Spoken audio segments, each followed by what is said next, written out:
Hello, beautiful people. How are you doing this evening? Just quick sound check. If you can let me know if you can hear and see me, that would be wonderful.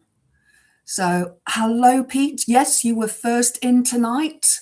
Sat in the middle at the front, I hope, with your hand ready, notebook, take notes. Hi, Diz, one of my shields. Thank you very much for being here. And Chris C.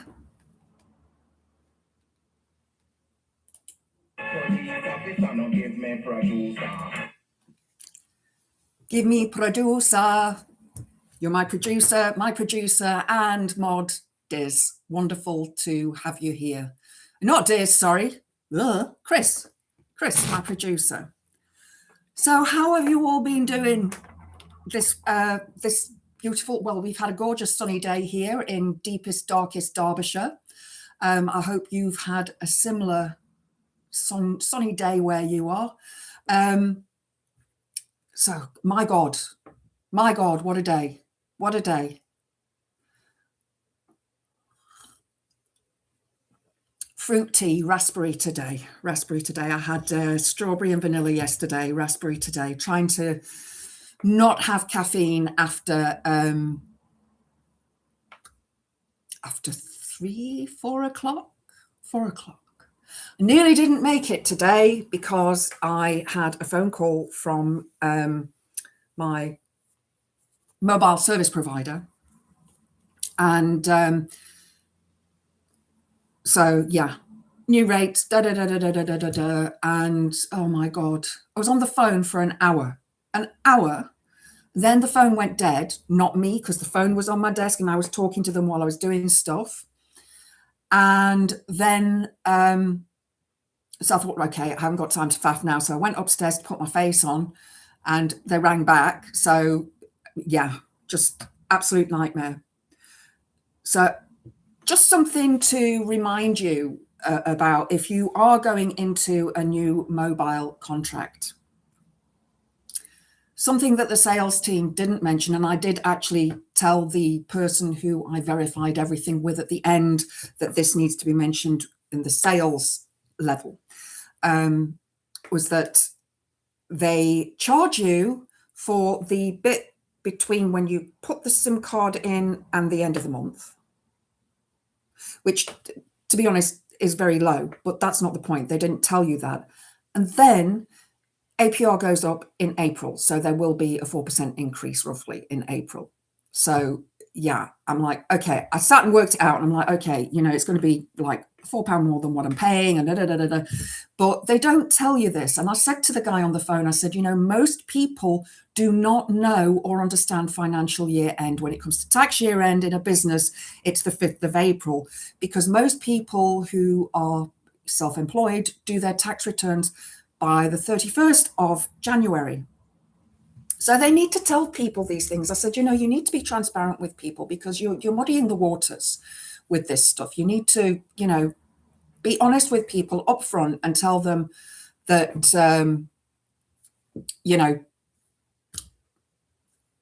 these are the costs that you're going to incur.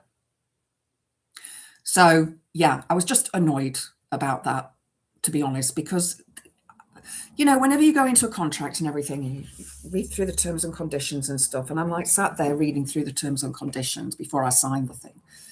And I'm asking them questions. And I don't think many people read the terms and conditions, but I wanted to for specific reasons. Anyway, so we have got Elle. You have jumped in the chat. And Sean, thank you for joining. Wonderful to see you guys here. Chris says, I was going to have pancakes today, but when I went into Asda first thing this morning, they had 0 eggs. Oh, my God. Are we turning into America? What did Elle have? Lemon and sugar. You didn't vote because it's blocking your view. That's crap. Yeah, you'll see at the top, there is a poll. If you would like to complete the poll, it is Pancake Day today. And I've asked, what is your favorite topping? So you've got 4 choices there: fresh cream and jam, fresh squeezed orange juice and lemon and sugar, Nutella or fresh fruit and syrup or cream. I have fresh fruit and cream. and I buy that thick cream, the thick stuff. So I had some at lunchtime, and I'm going to have some after this live stream as well. I don't make crap pancakes. No, I make good pancakes, but I bought pancakes this year because I wanted to not faff. So these are actually, my Scottish friends will be happy, Scotch pancakes, and they're very nice. Sean, I do Scotch or American pancakes. Love a sweet tooth. Yeah, me too. Me too. I mean, on the back of the Scotch pancake pack, it said, for a change, have it with like scrambled egg and bacon and stuff. And I had thought about that, but I have a sweet tooth. I have a very, very, very bad sweet tooth. Syrup and salted butter only for pancakes. We all have our preference, and that's perfectly fine. I'm just interested to see. So go to the top and vote.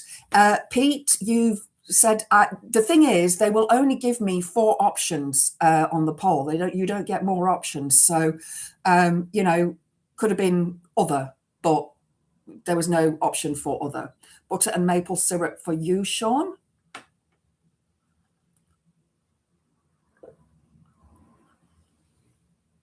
Sorry.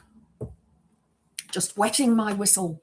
So if you are watching, please hit the like button. That would be great. Also at the top of the comment section, there's my good evening all with a link to my buys a coffee. If you would like to support the channel, you can head over there and support the channel. If you don't have the funds, don't worry about it. It's perfectly fine. Okay, so don't stress. I am here for everybody. Pancake Day is actually an ancient pagan custom. Surprisingly, there's a lot of history about it, but I did do my research today because I thought it must be pagan in its origins because, pretty much everything that Christianity has taken over, celebrates is pagan in origins. And I'm not being dismissive of my Christian friends who are watching. You have your choice to your own religion. Obviously, the title of the channel, The Witchy Goth, pretty much I'm a witch and a goth. So, yeah. What's this about a shield? You've been a while, Sean, hence the shield. It is a badge of honor, Sean. It is a badge of honor. I've got some beautiful, beautiful moderators in the chat. We do not tolerate trolls. So if you are a troll off. They will not take any mercy on trolls. So if you do have a question or a response to something that I say that is not necessarily my loony lefty point of view, you are welcome to put that into the comment section, but please in a way that I can have debate with you. I do not mind having debate. It really is, for me, a healthy thing to have. I've got a story about that as well today, but Nessie and Spike can't be seen. But I'll come back to that in a bit. Chris C's back, just had to prepare my shipping labels for orders tomorrow. Oh, brilliant. Glad you've got some orders going on, Chris C. That's brilliant. If anybody would like to check out Chris C's website, please pop your link into the description, into the chat, Chris C. Chris C makes fabulous bandanas and accessories for poochers and kitty cats and all sorts. So great to have that. If you haven't hit the like button, please do. And like I say, I'm open to having polite discourse and debate. Just know, let's be nice. Let's be nice to each other. We can't, fight with each other. It takes us nowhere. It takes us nowhere. So pancakes originated in pagan times, way, way back. And it was the celebration of spring. So they would make with eggs, because eggs are seen as a springtime thing. Life from seemingly nothing. Easter eggs. And butter and flour and milk and so on to create your pancake batter. And they represent the sun, basically the spring, the coming sunshine. besides that, they're bloody nice. And Christianity decided to steal that because it was just easier to try and get the pagans over to, Christianity. And in Christianity, it was used before Ash Wednesday, which is tomorrow, in that the people, Christians, would use up all their sort of luxury items, eggs, milk, butter, everything that was rich and luscious. They would use it all up before Ash Wednesday, because Ash Wednesday signifies the start of Lent, which is 40 days of fasting. So we know that you give up something for Lent. Now, obviously, if you're Christian, you may want to do that. If not, you may not want to. You may want to do it even if you're pagan. You may want to try, I don't know, giving up chocolate for 40 days. I've tried that before and it didn't last very long. So I'm not even going to bother. But the 40 days actually marries back to Christ's 40 days in the desert.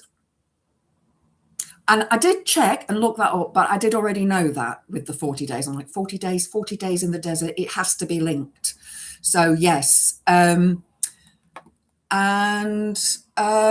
So that's really interesting about pancakes. There's a bit more here as well. Shrove Tuesday, as it's known. I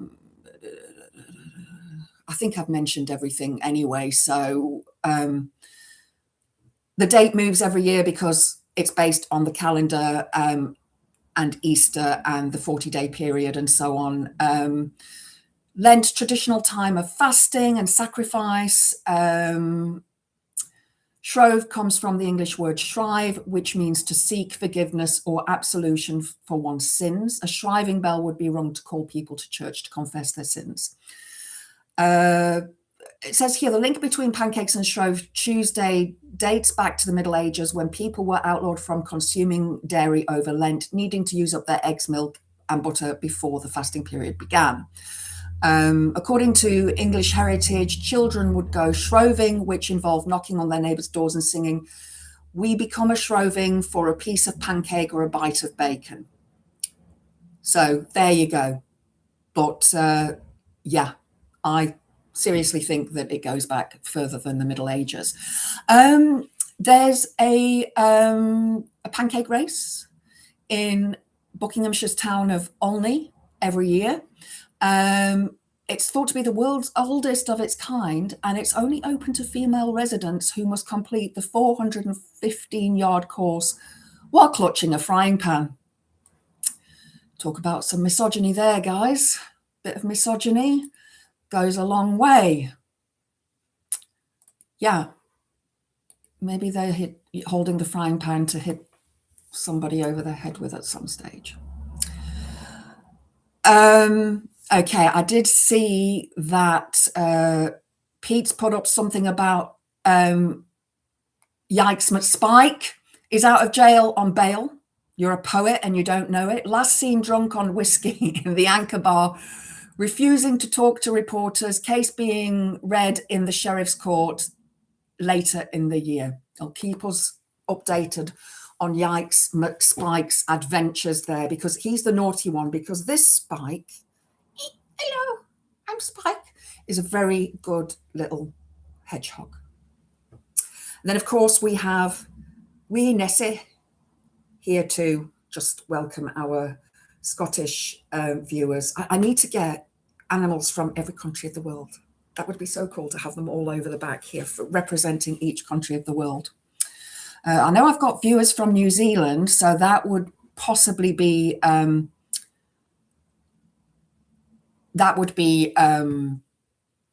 kiwi, which I love kiwis.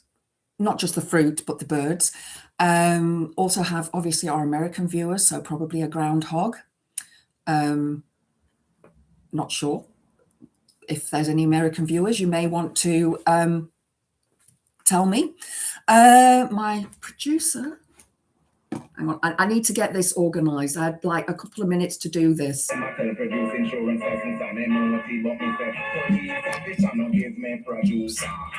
So my producer, Chris, I come across the following news story and thought it might be a subject. Let's have a look what it is. The Lost Boys, how do you help fatherless teens who ask, am I the problem? That is a great one. I'll keep that open, Chris, and I will definitely look at that for a future live stream. Thank you. I love that. I love that. That is brilliant. Yikes, Spike is a wee bam pot. I don't know what a bam pot is, but I'm sure you're going to tell me. House of Commons, they are a bunch of pancakes, aren't they? Braverman is Satan's sister. Absolutely agree with you there. What's she been waffling about? I did watch a couple of videos before I started live streaming. I saw about Ty's talking twaddle. I've seen all various that the cabinet members have been announced for Deform and various other bits and pieces. So yeah, koalas are better teddies. I have a koala, Sean.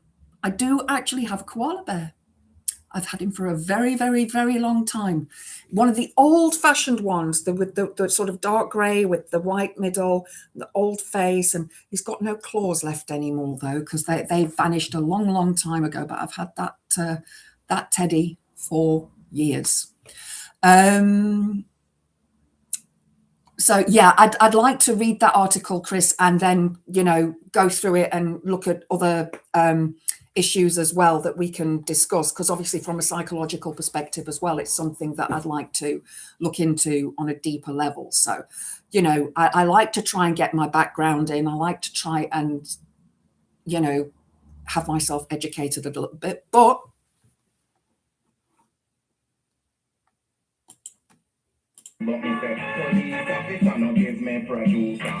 my producer is great at coming up with the proper facts when I get it wrong. So that's brilliant. I'm sorry. I just love that song, Smiley Culture. I remember I was talking about it last week and I couldn't remember who sang it. And I messaged my sister and I just wrote something producer, and she's like, oh, Smiley Culture, police officer. I'm like, yeah, that's it. And unfortunately, he's no longer with us. He's, he apparently removed himself from the earth. He was, I believe that he was, his house was raided by the pigs, and he used a sharp object into his heart, and it was because he had illegal substances. How sad. How sad. Such a brilliant, brilliant musician, and so fun as well. A bam pot, or just a bam, is a quaint Scottish word, arsehole, used frequently between Scots to derive the other in disagreements. I like that. I shall use that in future discourse with anybody. They don't have to be Scottish. I already use Afrikaans swear words, so it's perfectly fine. Hi, Miss Rill. Thanks for joining. Politicians are like the first pancake. They are now throwaway ones. Chris, I'm actually really good at making pancakes and none of them get thrown away. The trick is to heat the oil really, really hot and then pour the oil off, non-stick frying pan, obviously, and pour the batter in. And then I don't do the flip. My ceiling's too low. My ceiling is only a little bit higher than me. Because I'm 6 foot, so it's really only a little bit higher than me. So I just flip it over with a spatula.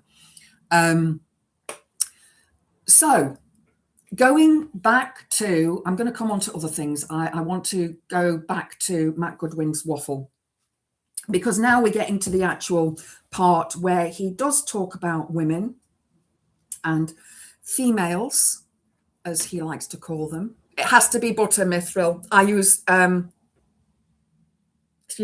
virgin olive oil. Butter burns. Butter does burn.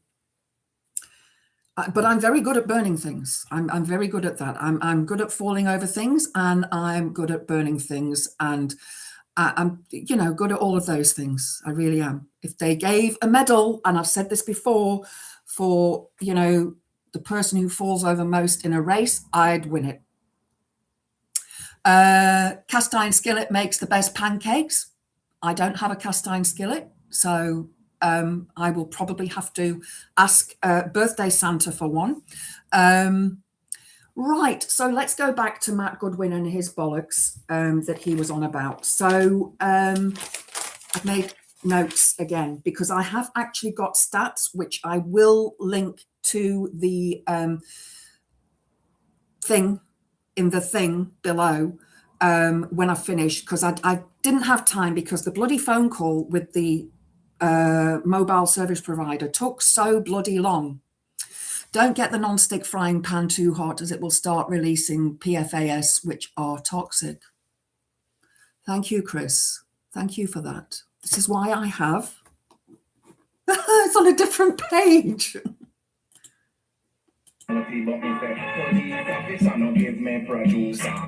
My producer. So you're going to have that stuck in your head. I need to get a soundboard like Mikey has on the Bin podcast. Yes, please, if you could put a link up to the Bin podcast. They are live now, I believe. So that would be brilliant.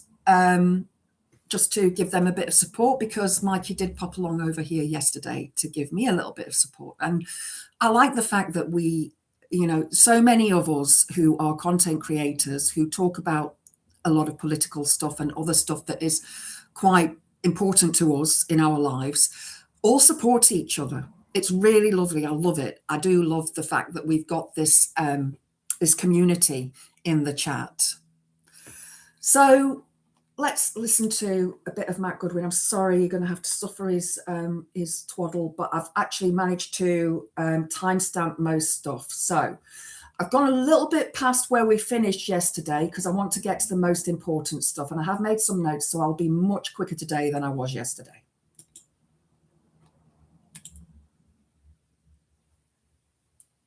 Buffering, buffering, buffering, buffering, buffering, buffering, buffering.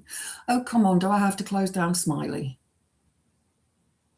Apparently. Bloody cats. They've been at it again. Sorry, guys. Oh, my God. Close that one. Close that one. Reopen that one. Oh, good. We got a blank screen. It's not a blue screen of death, but the Matt Goodwin thingy bob has vanished. It has vanished.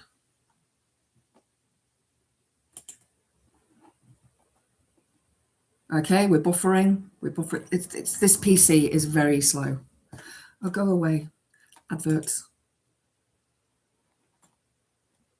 It wanted to give me an advert, so now it's buffering again. Sorry, guys. Cambridge, who have basically made a taboo out of this sort of thinking.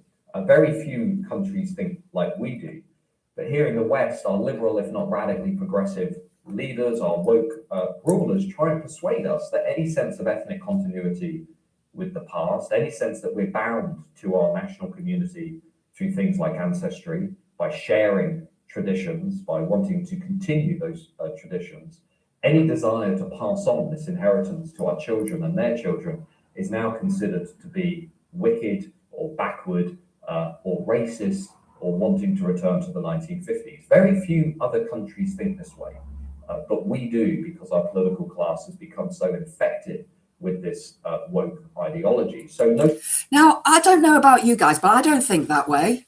And I'm a woke lefty. This is the right-wing rhetoric, is they will twist everything around to point fingers at the left and say the left are doing this, the left are doing that. I had a conversation earlier on, a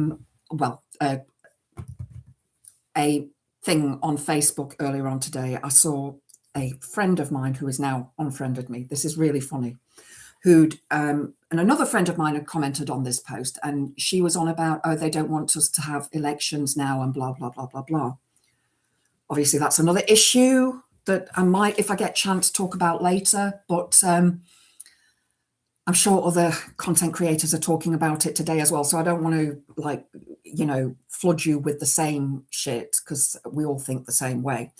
But, well, not all of us. And this is what he's saying, is that the loony lefties are the ones that think like this. No, that's not the case. It is the right wing telling the right wing followers that the loony lefties think like this. So this woman, she'd written a whole thing. What is ridiculous is this? What is ridiculous is that? What is, you know, about the councils that are in place at the moment? And another friend of mine reminded her that not all the councils that are in place at the moment are run by Tories or Labour. There are a lot of Reform-run councils. And she said, oh, and it's ridiculous that we can't say Merry Christmas anymore. Where does that come from? Where does that come from? That comes from people on the right and bots putting this shit onto the internet. And then, you know, this woman, this ex-friend of mine, believes it, believes that you can't say Merry Christmas, believes that we're being told you can't use those words anymore. Of course you bloody can. There's no law, there's no rule about that. You can say Merry Christmas, you can say Happy Easter. You know, there's no rule or law against that. So it's a little bit, again, a lot of what this Matt Goodwin is saying in this video on YouTube that he put up 2 years ago, well, it's just over a year ago, is right-wing rhetoric to confuse the people who do not have critical thinking skills, who aren't able to go and look at other sources of information to find out the actual truth. And I said to this woman, my friend, ex-friend, that, you know, I'm willing to have a conversation with you, a debate with you, where we can discuss these things in a friendly manner, because a lot of what you're saying here is false. And, you know, I believe that you have been misled on this. And then she went and put up a response, but then deleted me and blocked me. So I couldn't see what the response was. It's so frustrating. So frustrating. But it was probably something like, oh, you're one of those loony lefties who this, that, and the next thing. We are not losing our culture. White, British, native people are not losing their culture at all. It is a fake narrative that is being put out there by the far right to instill fear into not all boomers, the boomer generation mostly, and it is mostly their generation. Sorry, I know it's not all boomers, but putting that fear into them because they have this idea that they want to go back in time to what it was like in the 50s and 60s. And it's the nostalgia. It's playing with that nostalgia. We want to go back to that time when there were less people around that had coloured faces and so on and so on. And it's just so infuriating that this narrative is being spun, and there are people who believe it, who lack those critical thinking skills, who are not able to go and do the research themselves. So anyway, this woman, like I say, has blocked me, and I couldn't read what her response was. And I would really have liked to read that response, because I'm sure she was telling me off and perhaps being rude to me. Surprises. The people are demoralized, they're disillusioned, and they're demonized. So no wonder they don't want to reproduce ourselves, because we never talk about the fertility crisis. Our leaders don't want to talk about it. And when we do talk about the fertility crisis, they're branded as... What if you could turn your passion for helping others into a satisfying and rewarding career as an advanced hypnotherapist? As racist, they're branded as xenophobic, they're branded as far right. This is not a serious response to what is one of the biggest economic, cultural, and political crises of our time. Those people that they're talking about are probably not racists. They're probably not xenophobes. They are just your average person But this rhetoric that the far right is using is causing them to think this way. And it goes back to Project 2025 from Trumpty Dumpty, that, you know, that there's this sort of infiltration, that we're being colonized by migrants, which is absolute bullshit. And you guys who watch here know it. And it's all the words that they use are created to instill fear and to instill hate. And we need to look and unpack those words and say, actually, that's not true. What we need to do is actually have a much more grown-up, serious debate about what we're going to do about this. Now, you can already see the politics of this beginning to emerge, from France to Italy to Sweden to Austria to the Netherlands, where you've got political parties saying, we do not want to just rely on massive immigration to deal with our demographic crisis. We want to actually move back to a pro-family position. Who's saying that? Who is actually saying that? In France, they do give a benefit of sorts to families who are having children or want to have children. I know it's on here somewhere and I can't find it now. But he does actually go on to cherry pick specific information here. So be aware of the information that he's saying and how he's presenting it, because I've gone and looked at some of the figures. As I said, I will link these figures into the description after I've done the live stream. And obviously, my producer, Chris, if you want to put them into the chat, you are more than welcome. Exactly, Diz. Who is anti-family? Nobody is anti-family. Nobody.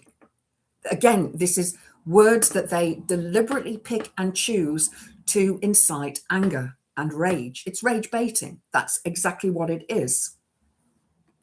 Britain too, I would argue many people, including you, if you're watching this video, you're waking up to the reality of what happens when you have low fertility rates combined with mass migration. Many cities in our country, not just London, have become majority minority, where native Brits once lived but have now been displaced by millions of incomers who don't often share our traditions or affiliations. I'll give you just a few stats.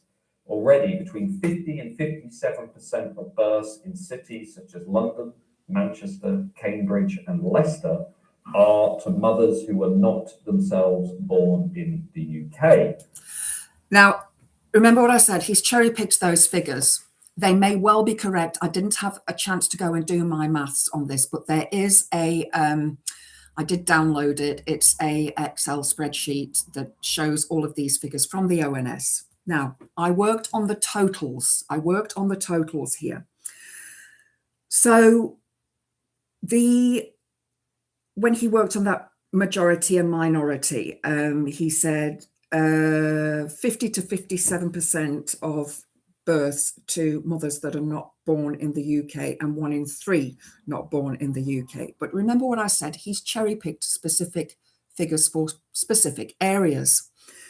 Overall, in the United Kingdom, the total of live births, remember we talked about live births yesterday, is 594,677.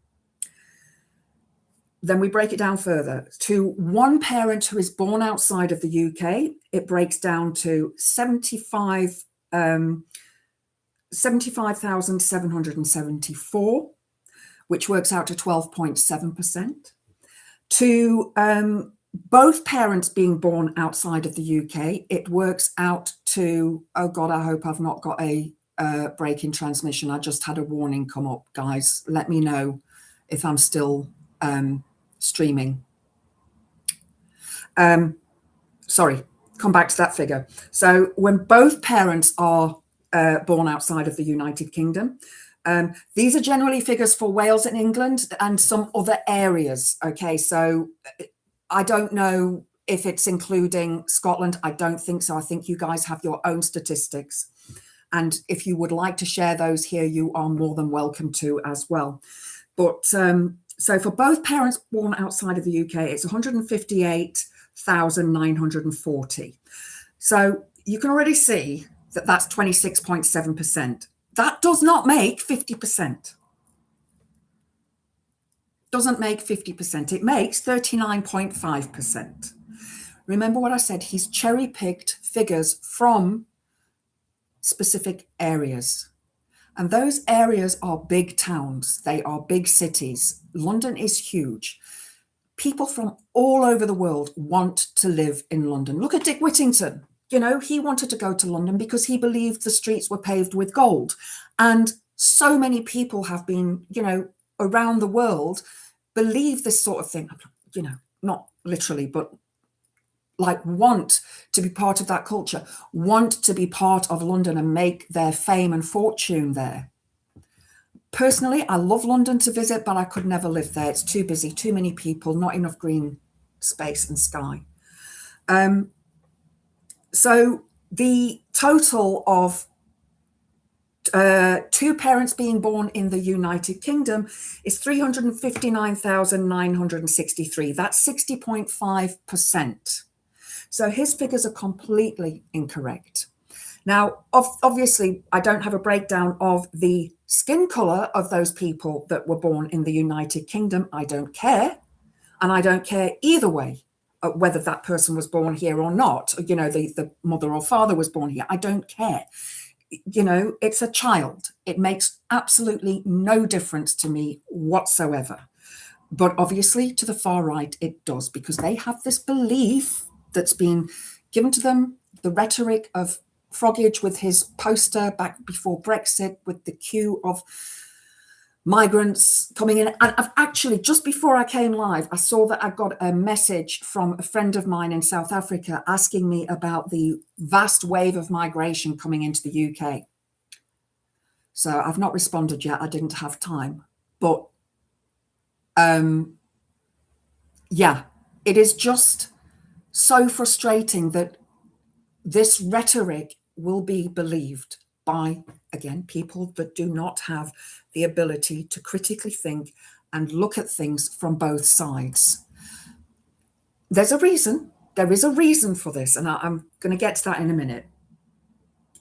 Nearly 1 in 3 of all children in the UK now, or 32%, are born to mothers who were not born in the UK. That is the highest proportion since records began.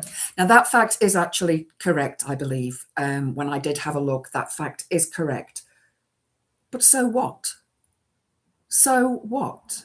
They're talking about a fertility crisis, and they want people to have children, but they don't want people who are not natives, not indigenous people to have children.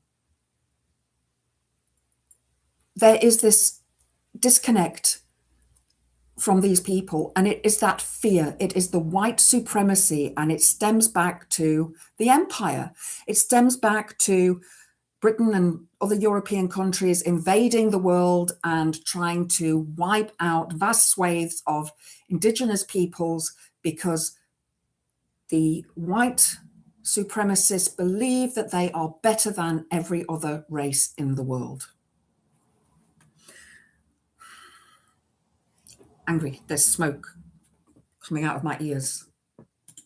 So people can see how native Brits are being pushed to the periphery of their society. They're not happy with that. We can see that in the opinion polls. They have every right to not feel happy about that.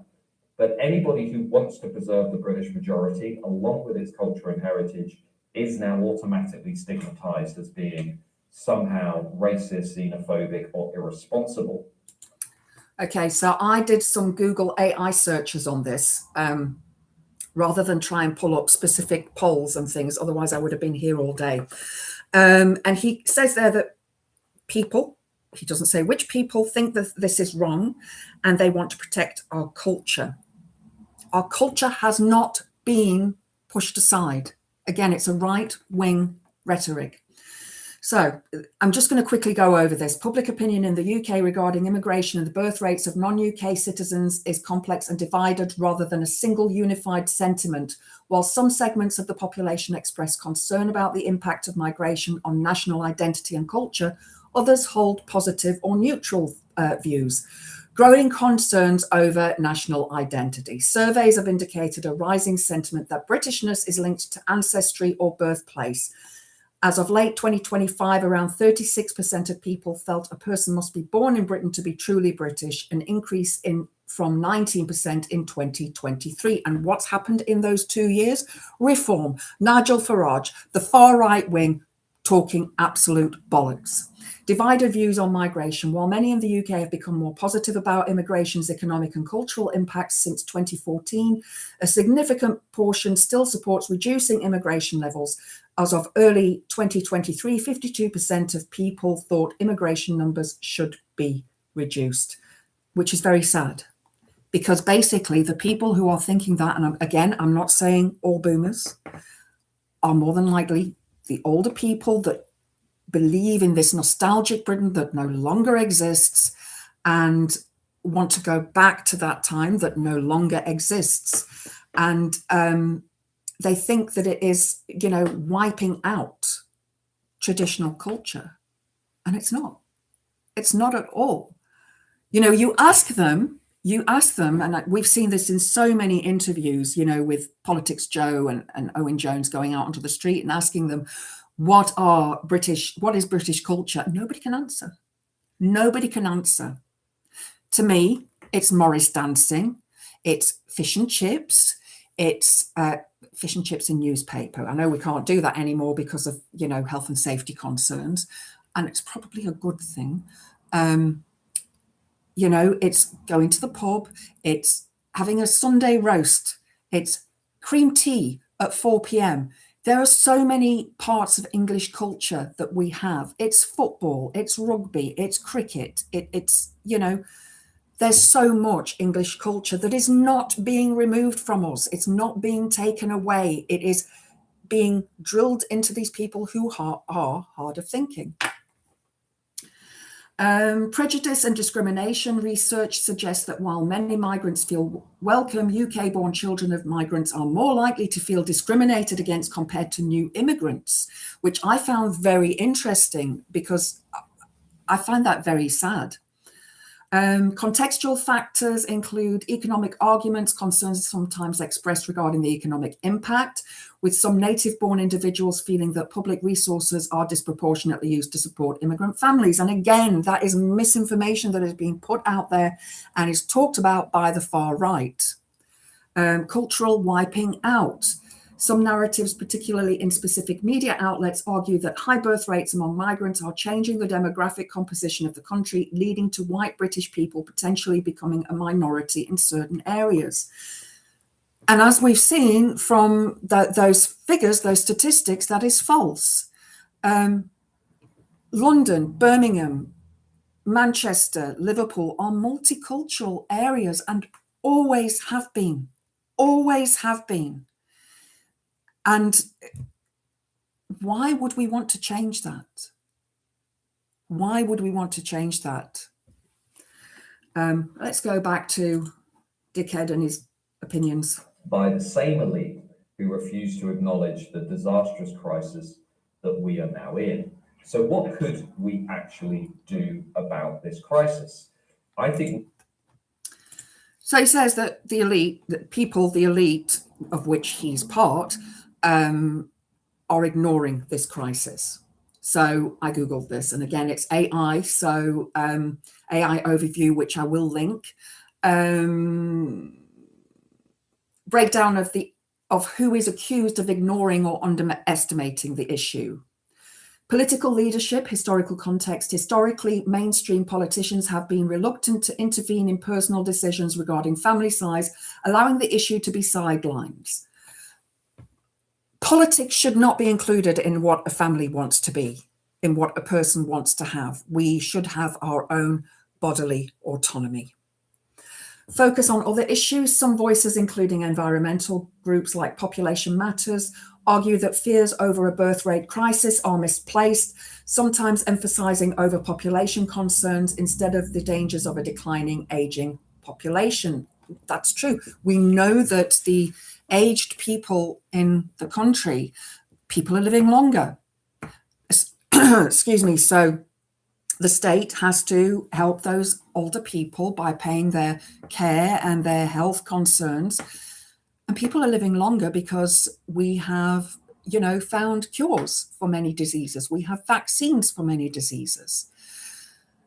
And those people who are the elderly, who are in those situations, seem to believe that they've paid in their dues and now they deserve it back. But it's the current population who is paying their national insurance that goes to caring for those people. So when you put the money into the pot, it's for future generations to use. Slow policy response. While some figures like Farage and JD Vance have raised alarms, critics argue that the government's approach to issues like childcare and economic stability has been too slow to address the root causes, says the Social Market Foundation, which we know is true. Childcare is expensive. Maternity leave, paternity leave for both male and female is too short. Often people are paid half of their salary. So again, this comes back to, where is the care for women having children? Where are those finances coming from? Yeah, I know. And then you've got Tice coming out today saying that minimum wage for the youth should be lowered, and their policies are just completely backwards and, contradicting each other. And you will get, again, not all boomers, you will get the older people saying, well, I used to work for this amount and I used to get up at 5 o'clock in the morning and go and deliver newspapers, and I did this and I did that and I earned a shilling and this, that, and the next thing. Nobody cares. Nobody cares anymore. Times have changed. People need to live. Yesterday, I had the gas men out to sort out the boiler, just to do it a yearly service, which is quite scary, actually, because they said that it might blow up. But conversation for a different day. And I was talking to them, and one lad was very young. He looked like he'd just left school. And he's unhappy with the other gas man. And we were talking, and he said to me, oh, he's got to go home now and do his housework because his parents are away. And I said, oh, so you still live at home? He said, yeah. He said he can't afford to move out. And I feel so sorry for that generation, Gen Z, that they can't get out of home. They have to stay at home. And it's just not fair. At 18, I left home, pretty much left home, had to go back a couple of times, more not for financial reasons, but more because of romantic reasons that went tits up. But yeah, it is just so sad that they want to lower. And then Tice was saying, which makes no sense at all. He was saying that, he wants to lower they want to lower the wage of the youth who are working, and because it'll get people off of benefits. You know what Reform want to do. They want to remove benefits. They want to take it away. They want to force people down pit, up chimney, into mill. That's what they want. That is what they want. They are a feudal party. And unfortunately, so many people have been brainwashed to believe that Nigel's going to fix it. Primary drivers of the decline, the reluctance to address this issue is often linked to the fact that it is a complex, sensitive issue tied to economic factors like housing costs, childcare expenses, and the rising age of first-time parents. And the age of first-time parents is rising because younger people can't afford to have children. It's that simple. We need a fundamentally different approach to fertility and family in British politics. We need a revolution in our cultural attitudes. Now, there are some people out there, demographers, who will say that the way you fix this problem is basically through money. You change the tax system, you give financial incentives to married couples, you're more likely to have children if you're married, you give tax incentives to mothers, fathers, and potentially you even penalize people who don't have children through the tax system. He's talking about a demographer called Paul Morland. Okay, that's the book that he's referring to. And yeah, he basically suggested a negative child benefit. So giving more money to married couples and less money to single people. You know, we already have the 2-child benefit cap, which I believe should be lifted. That's my thought. I believe that all children deserve to have the correct upbringing, the same experiences and rights as every other child. You know, this is where it comes in with Tice was it Tice? No, it was somebody else was on about poverty. And poverty, oh, it was Tice, yeah, being, you know, that there is no poverty and that it's all, you know, the word has gone. That it's like you just think to yourself, what are you talking about? What are you talking about? This country is rich enough to eradicate poverty everywhere in this country. All it needs to do is pull its finger out of its bloody arse and do it. Of course, he goes on to, there's an article here from The Standard, which is interesting, another one that I will link. And it's about sort of the reflection of this. Sorry, I'm just scrolling back up to the top of this article. And it's what is negative child benefit? Demographer proposes taxing childless people to boost population. So, you know, doesn't say men or women, doesn't specify a gender, but my thinking is that it will probably be the women that will be taxed more. Because ultimately it's the women that give birth, isn't it? He also suggested creating a pro-natal culture which would involve a parenthood day. We already have a Mother's Day and a Father's Day. We don't have a single person's day. Oh, that's funny. I was watching some stuff last night about galentines and how blokes are moaning because they don't get a boyentines. Because girls will organise to do stuff if they're single on Valentine's Day because they can, but boys can do it, you know, blokes can do it. Why can't they just expect women to do it for them? They want somebody else to organise it. And again, not all men. The article from The Times suggesting that we tax the childless to combat the UK slowdown in population growth has sparked a backlash. Now, this article is from 4th of July 2022. The 6.3 increase signals a slowdown in population growth over the last 10 years, according to figures released by the ONS. Why has there been a slowdown? The financial crash in 2008, Brexit, all of those things have impacted on what people can afford. Children are expensive. Dr. Paul Morland, author and demography researcher, suggested that the UK introduce a negative child benefit for people without children. Morland, who writes about demography, has authored books on demography and conflict with the last 200 years from a demographic perspective, and his upcoming book is on future population trends.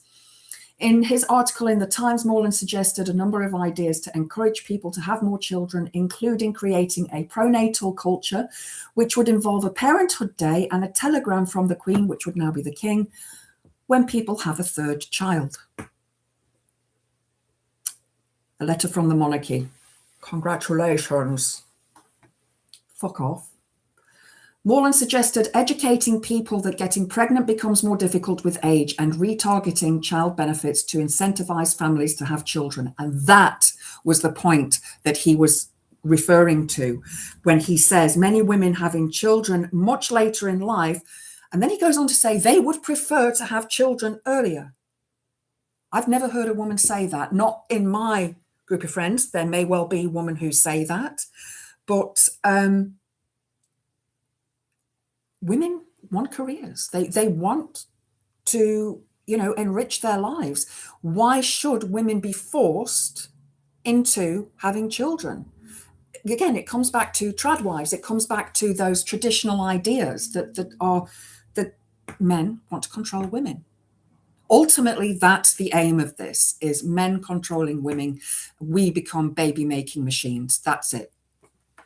And yes, getting pregnant does become harder and more difficult the older you are. And I'm pretty sure that most women and girls already know this. But so many women are opting out and saying, I don't want children. I, want to be this. I want to do that. And it should be their choice. And this is the little sort of points that they stick in to the older generations and say, well, we need this, we need that, we need the next thing. Because that generation, again, it comes back to that fear that they have, that they want to go back to this time that never really existed. But the suggestion has caused outrage, is that we introduce a negative child benefit tax for those who do not have offspring. People with children have child benefit. People without children don't get child benefit. So we are already actually paying that tax. See, again, it's twisting words. It's not speaking about the full truth here. This may seem unfair on those who can't or won't have children, but it recognizes that we all rely on there being a next generation and that everyone should contribute to the cost of creating that generation. Use the funds to fix UK's broken, expensive early years care system. I agree with that, but come on, Commander Waterford. We all have to, do our part for the next generation.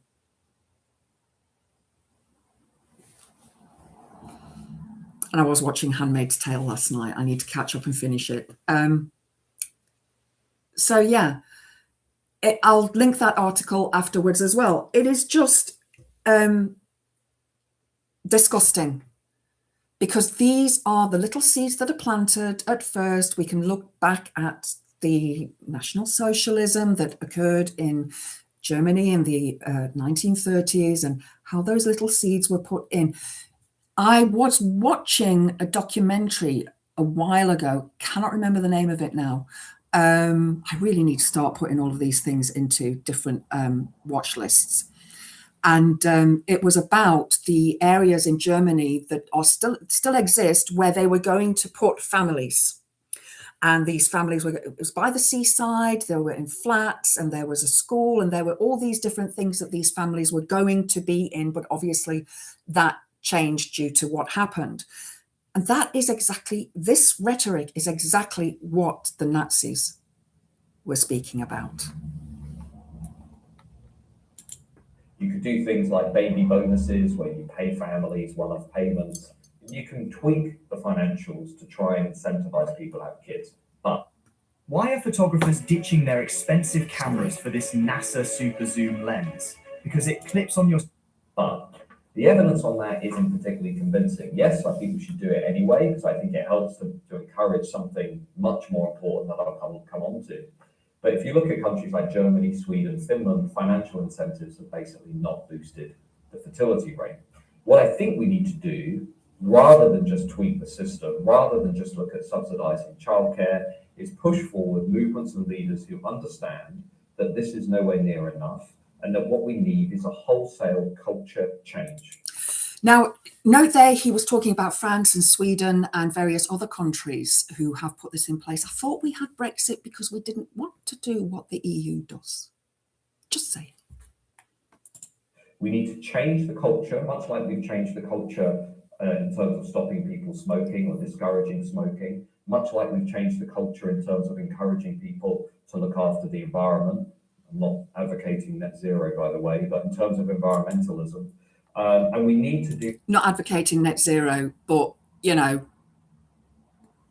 when I was young, when I was at school, I was taught ecology. I lived through the Cold War. The threat of nuclear war was always there in the back of our heads.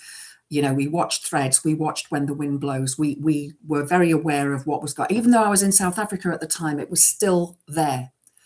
And so this belief that, well, why must we bring children into a world that's already fucked up, you know?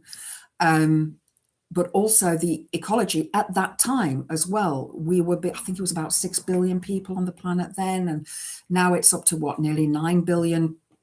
If my producer's still watching, I don't know the amount of, these are all things that I didn't have time to look up today. But, you know, so we were looking at China, where they were only allowed to have one child because of the population explosion in China. Now, of course, that's changing. They want Chinese people to have more children. But then you look at the living conditions of people in Hong Kong, which I was talking about yesterday. They live in these rooms that are known as coffins. They can't stand up in them. They are literally this narrow thing, probably the size of my table, actually, that I've got all this stuff on. And they have a mattress, and they have a little place to keep their food, and they have no shower, they have no toilet. They, you know, these are in massive blocks of flats. Look up coffin living in China. It's a real thing. And it is terrifying, because that may well be how we end up living. When you look at what landlords do with the HMOs, you know, they close off the living room, they divide bigger rooms into 2 smaller rooms so that they can fit more people into these rooms. And then they go and charge ridiculous rents, 450 quid for one of these teeny tiny little rooms, and everybody's got to share everything. And, you know, these are students that generally go into this accommodation. So their mortgage is being paid off in double the time. That when it comes to pronatalism, we need a full-blown communication strategy to embed pronatalism, pro-family positions in our education system, from primary school through to university. We need to explain and educate to young children, the next generation, the severity of this crisis. We need to also explain to young girls and women the biological reality of this crisis. Women know. Women know. Women know. And you know what?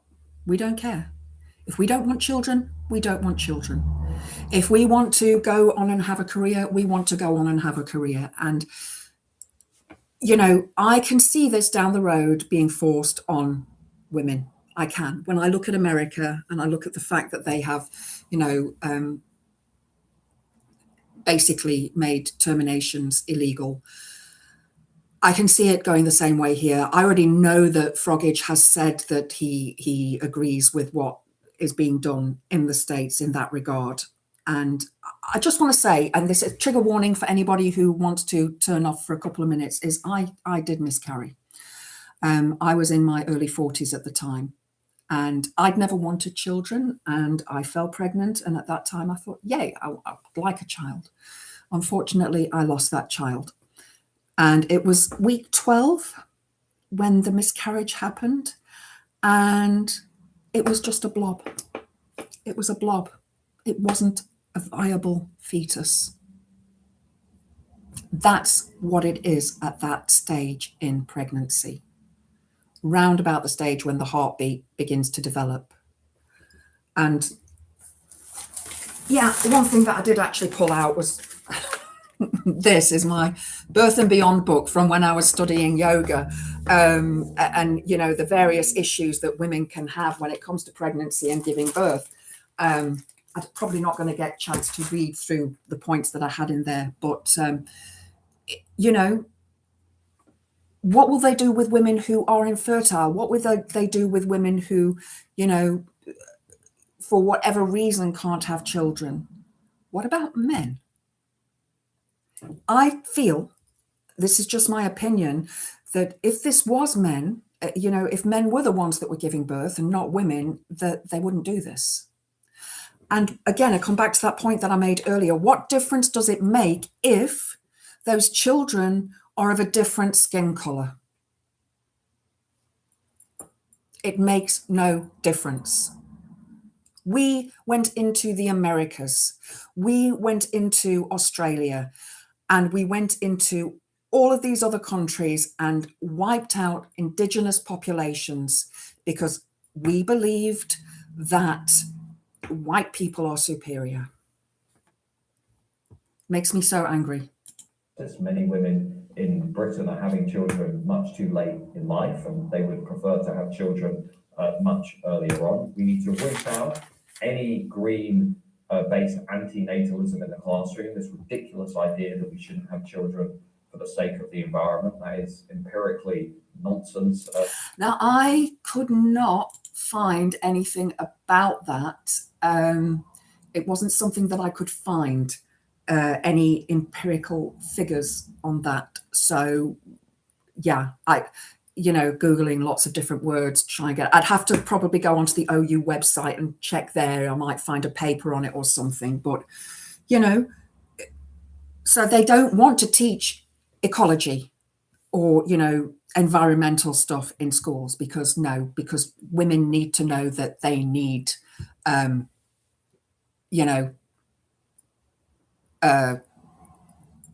have babies. So Larry the cat, I saw that. Yeah. If men menstruated, then tampons would be free. Absolutely. Absolutely. They would be free everywhere. Chris C, I was looking for figures on, hang on.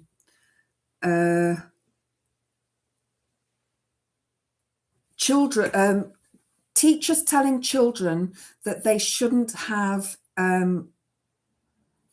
children for the sake of the environment. So, I think that narrative goes back to the 80s when I was at school, and, China was birthing billions and, that sort of era, but I couldn't specifically find something. Tampons are free for young teenagers or women without money in the health centres here. Hi, Joe. Thanks for joining. Sorry, I'm going to go through the chat in a minute to see who's there. I see Sir Larry the cat is there. I have seen your names come up. I've just been ranting at this wanker, excuse my language. So there's something. There's a thought. Men, you're not allowed to wank because you are killing off your spermatozoid. Those are potential children. Just saying. Everything is always put on the back of women. It is that belief that stems back thousands of years that we are property, that we must do what men tell us to.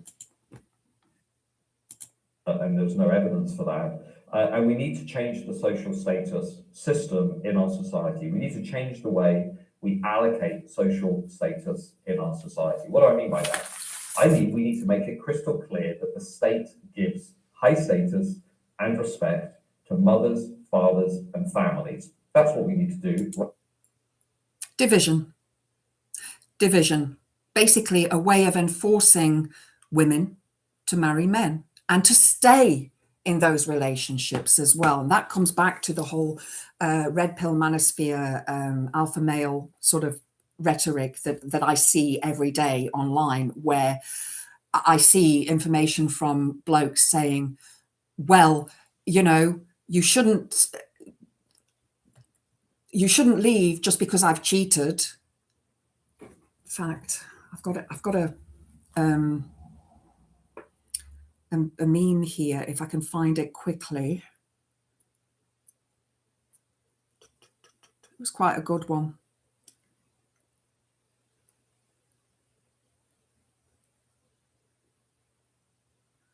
Not that one. Sorry, guys, way too many things here. I can't find it. It will take me hours to find it. And there's so many other things on here. But I could have actually saved it on my other phone because I was looking on that phone as well last night. But basically saying that women who are cheated on should just remain in the relationship regardless, because it's natural for a man to want to have sex with more than one woman. And yet the Bible talks about, monogamy. If you're polyamorous, that's fine. You know, if the two people in that marriage are polyamorous, go for it. There's no, you know, I'm not here to judge people on their preferences and choices. But if a man cheats on a woman and, you know, she's not polyamorous, then that's wrong. That's wrong. Right from the outset. So we need to use the state to redistribute social status. We need to completely end mass immigration. We need to promote social cohesion and a sense of security. There is no mass immigration. That is essential to encouraging family life. And we need to take pressure off the housing sector and make more affordable and available housing open to native Brits. And again, they've got this rhetoric that native Brits don't get these houses. They do. If a woman has children, she will get a house before anybody else. I know this from experience of my friends having got that. They will be offered houses. They go up to the top of the list. They will be offered houses. They have 3 choices and they choose one of them. If they don't choose one of them, they are put back. But a lot of them, if they don't have a place to live, are put into travel lodges. So it's not just migrants that are in travel lodges. There are mothers and children in travel lodges as well. And we, you know, you can just go and look at the actual statistics of that, because he's lying about that. Houses are not given to migrants over British nationals at all. It is to do with them having children. And if the mother has children, they will house the mother first. Chrissy, I've checked my sources and cannot find a single news story that suggests teachers are telling children not to have children when they are older to help climate change. Exactly. It's all bollocks. Okay. And somebody somewhere will believe that, because I thought, no, that teachers are not going to tell children that. If it's not in the curriculum, they're not going to teach it. And there would be so much uproar as well from head teachers, from parents.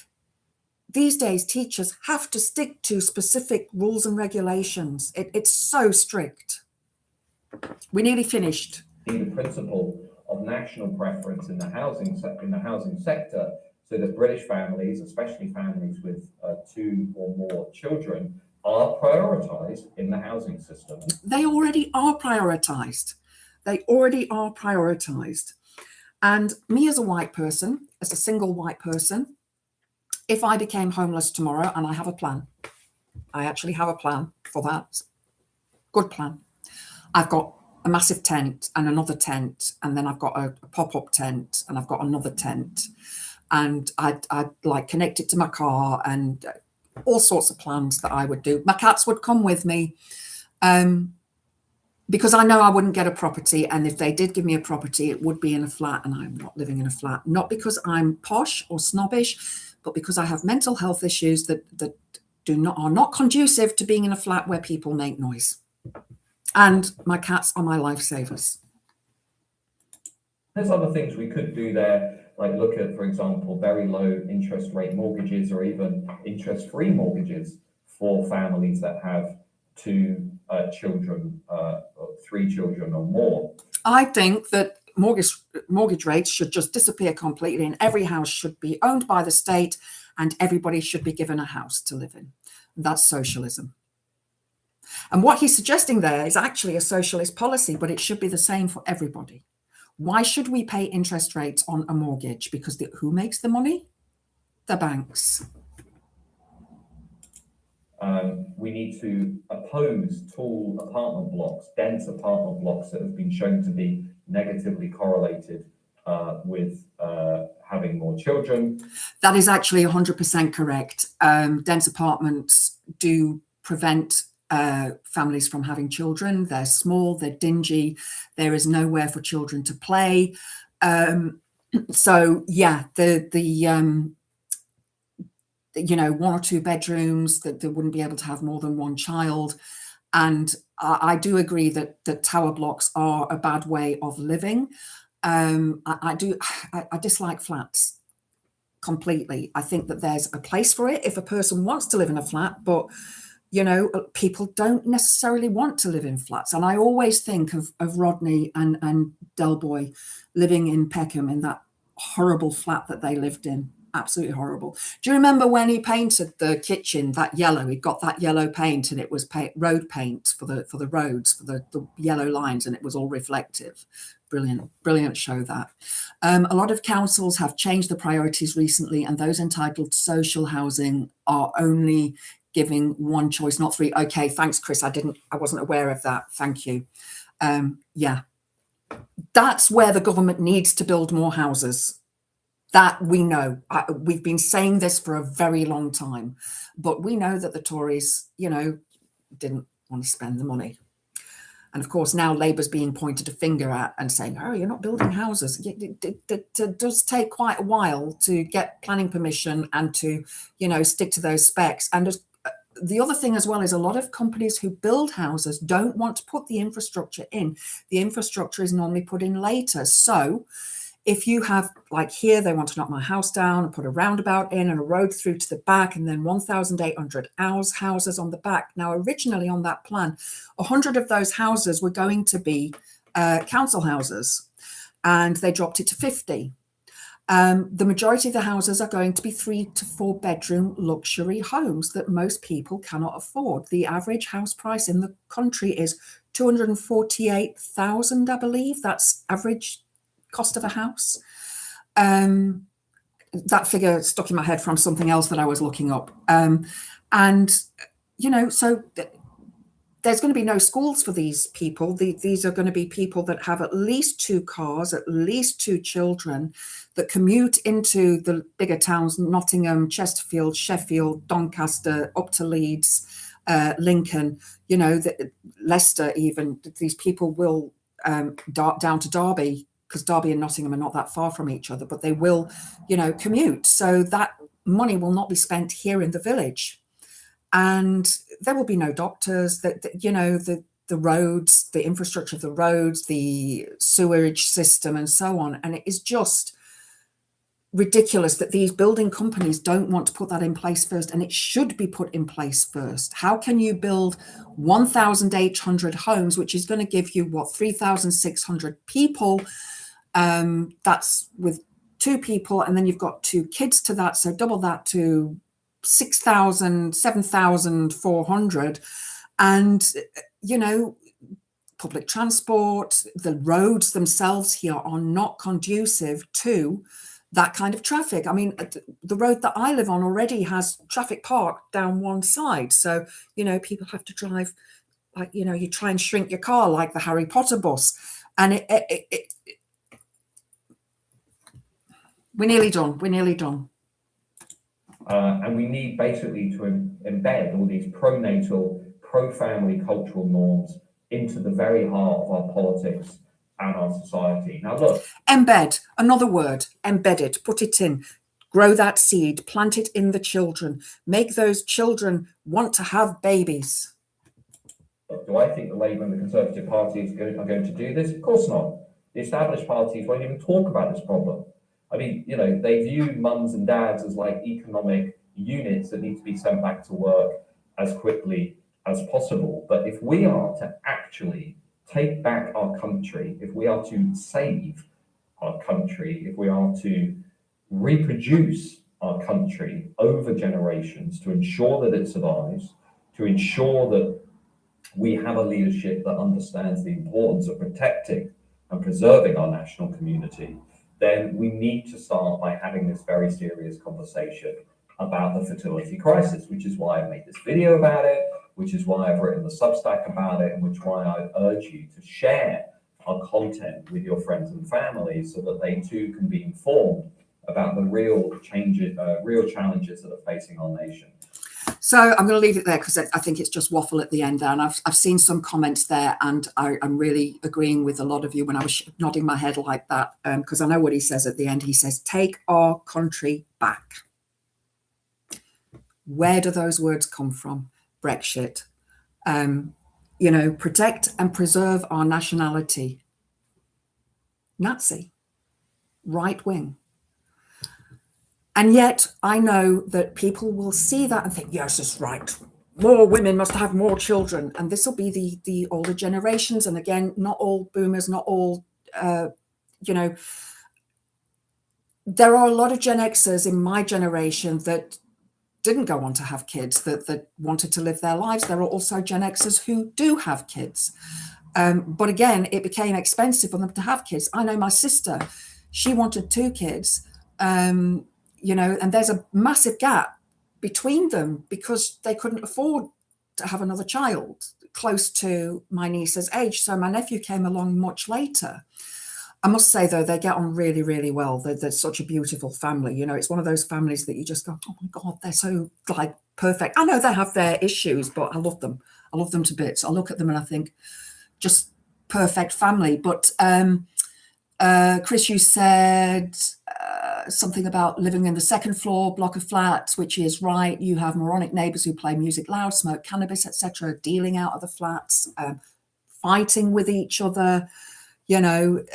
It is, there are areas where those flats are, those areas where those kind of people are forced to live. And, people take drugs for a whole host of reasons. One of them is to get away from the shit that's happened in their lives. And that shit can be ongoing. I don't point fingers at drug addicts or people who use drugs. I've myself partaken of the green, never anything else, but and for me it was an escape, but also I enjoyed it. And the whole thing with Zach Polanski wanting to legalize drugs is not so that everybody can just go and get stoned, but it's so that you can put in a groundwork of protection for those people who do use drugs to make sure that they are doing it safely. There are places for them to go to. And I think, Joe, if you're in Portugal, forgive me if I'm wrong, but I think when you guys legalized drugs over there, the rate of ODing and that sort of thing dropped, and perhaps even buying it. I know in South Africa, weed is now legal, and I think it's a much cleaner way of dealing with it, instead of having the county lines that we have here and the kids that are forced to sell it to make a bit of extra money, and they're groomed into doing that. And it will get rid of all of that shit if drugs are legalized. Let's have a look at some comments here. So Larry the Cat, thank you. Welcome for joining the show. The big building companies do not want to build social housing. There's not enough profit in it for them. Plus, there's a massive skills shortage in that industry since Brexit. There is. This building thing that's supposed to be going on here has been going on for 20 years. They've been talking about it. I've lived in this house for 9 years now. And they're still nowhere near getting it sorted. And there's issues that there is other land around here that could be used, brownfield land that could be used for building that volume of houses. But unfortunately, this land here is owned by posh people, an estate, and it's an inheritance tax write-off. That's what it is. Shouldn't be saying this, but Joe says, I live in a block of flats in the city because I have 2. But when I am able, I am buying a house in the middle of the woods in a small village here where it's calm, cheap, and not fashionable. Joe, I agree with you 100%. Ideally, I would like a little tiny cabin in the woods, away from the world. I would want electricity and running water, but I'm okay going to the toilet in a long drop. Doesn't bother me at all. I go to a lot of camps where there are long drops, and no proper toilets. I'd even get showered in cold water. I'm not bothered. As long as I've got my little stove and I can make a cup of tea and a little cozy fire and be warm, that would be my ideal. I could take my books and my cats and be cozy. That would be my ideal sort of place, live on my own in the middle of nowhere. And cheap. Yeah, cheap. But even like these sort of, I've looked into them, like the sort of things that people buy to put in their back garden that are bigger than sheds. they're expensive to buy, and I'd need to buy the land to put it on, and then obviously have the water and electricity. But you can, I mean, you can get these solar paneled Wi-Fi connectors, internet connectors, things. Okay, you have to connect through Musk, but you know, Starlink or whatever. But yeah, it is possible to live like that. It is possible to live that. I've got a lot of friends who are van lifers. I've actually been looking at vans and trying to find the right one.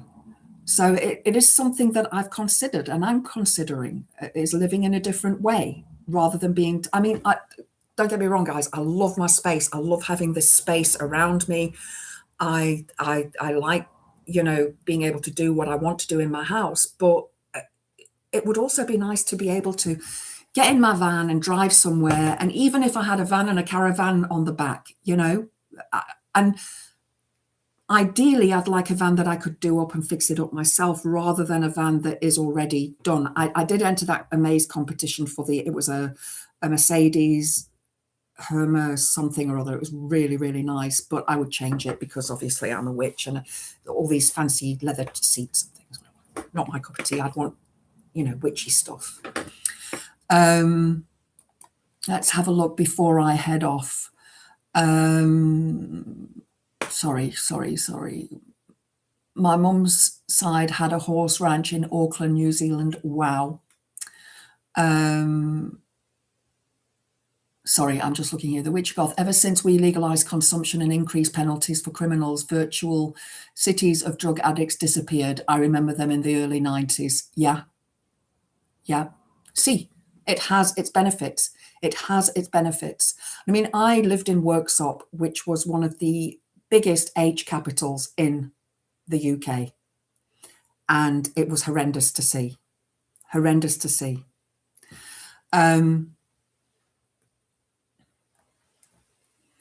If they build on 27 plots, they have to build affordable housing. So they sell on packages of 26. Okay, Mithril, thank you for that.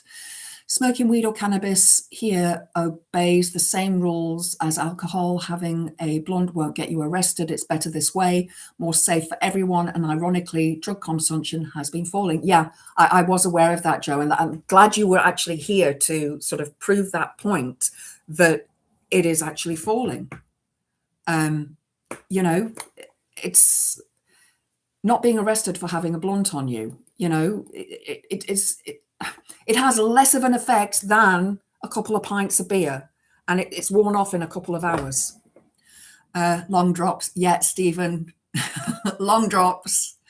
Thank you for joining, Stephen. I'm sorry if I've missed anybody in the chat who's come along tonight. I've been busy ranting, so off-grid living, solar panels, batteries and inverters. Water is another easy option. Collect rainwater and then use filtration and UVC technology to make it safe. Absolutely. The controlling the drug issues here has brought peace and quiet to entire barrios, but we still have some block spots in large cities.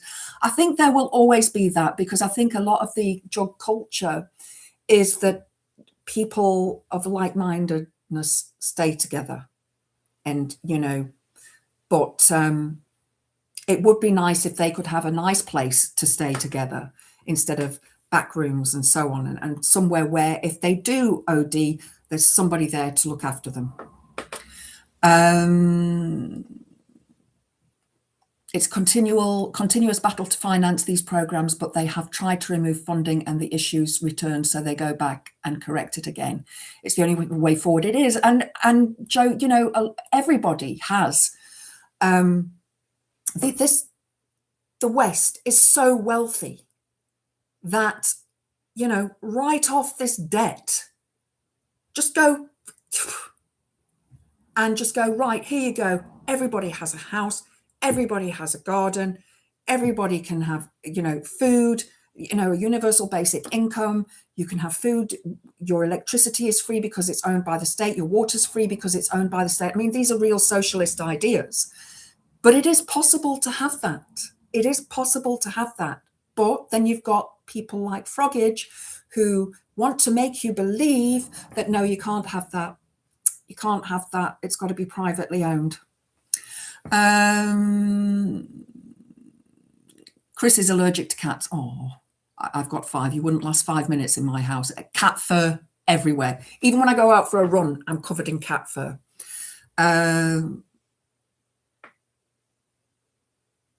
Okay with dogs makes no sense to you. Cats have dander, which is it's under their fur, whereas dogs don't. It's a thing. It is a thing. It's a difference between them.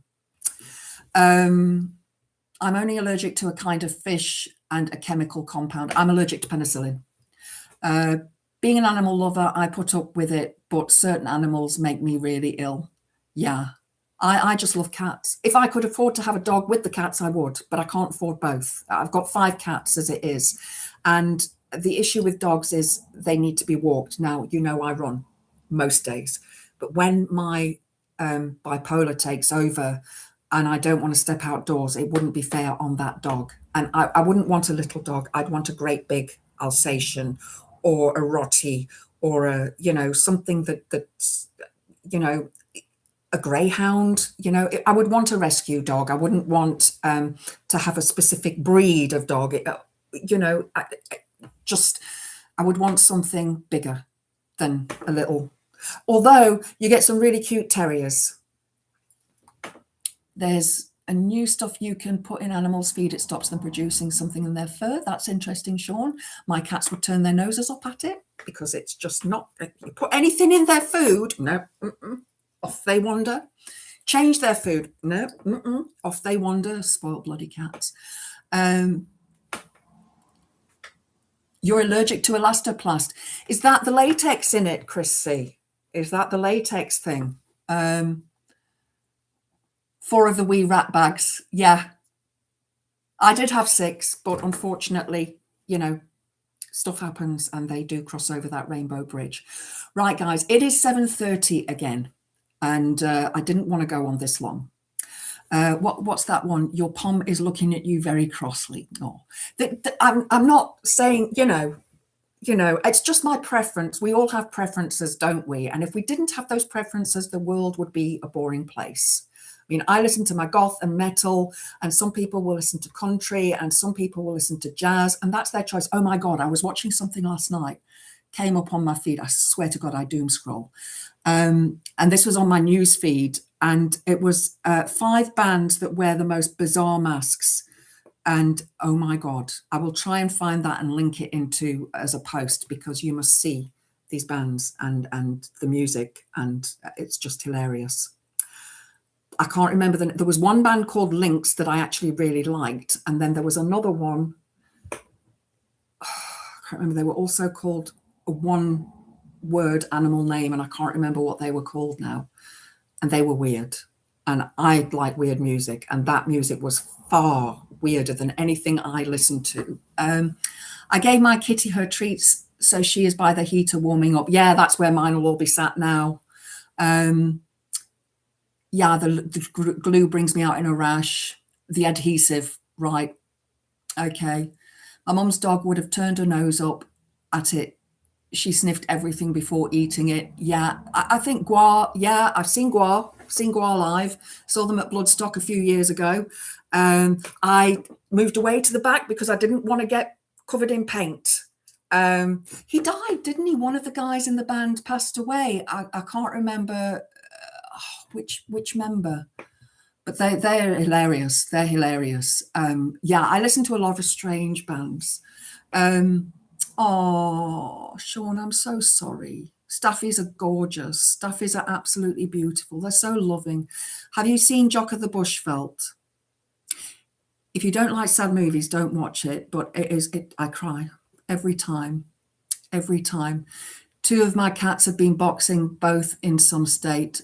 Fine mess. Yeah, I have that. Sit there going at each other. It's so funny, the things they do. The things they do. As I was putting my makeup on, Goblin was telling me, she's the one-eyed cat, she was telling me it was time for her tea. And she was scratching on the carpet, on the floor next to me, and scratching my leg. And I'm like,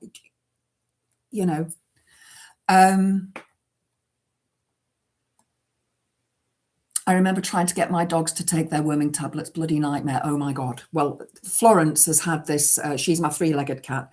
She's got incredibly dry skin, and she can't scratch on the left side of her body because the back leg on the left is gone.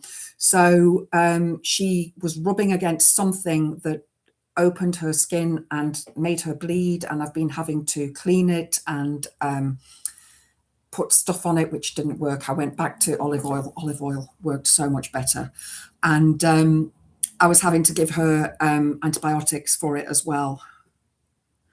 Foam was coming out of her mouth as I was trying to put the tablet in her mouth. Right, guys, I'm going to head off. So tomorrow night I am coming on. I'm going to do a live stream, 6 p.m. again. It's Witchy Wednesday. I will be talking about the Year of the Fire Horse, which started today. I did want to talk about some of it today, but didn't have a chance. Sorry about that. Been waffling on about this dingbat who I absolutely detest. And I think that if you can, guys, you know, if you have friends who are thinking of voting for Deform, you know, mention these things to them. The fact that their words are loaded and they are specifically targeted at people who do not have critical thinking skills. And also one thing that I didn't mention, which was on one of those things, is people who are left-leaning are, and I hate to say this, more intelligent than those on the right. My stomach is growling. I have some pancakes left over, which I'm going to have. So I'm going to see you all tomorrow, hopefully. So have a wonderful evening. Thank you to everybody in the chat for having wonderful conversations. Thank you to everyone who's liked the channel. Thank you to all of the moderators, especially to my producer, Chris. I had to close that video but I'll get it done on a thing at some stage so I can just play it every time. So if you are interested in what that song is, it is called Police Officer by Smiley Culture. It's really good. I love the song. It's really funny lyrics. So I will see you all hopefully tomorrow. Have a wonderful evening. Have a wonderful day, and blessed be. Mwah. Bye, guys. Take care. Bye.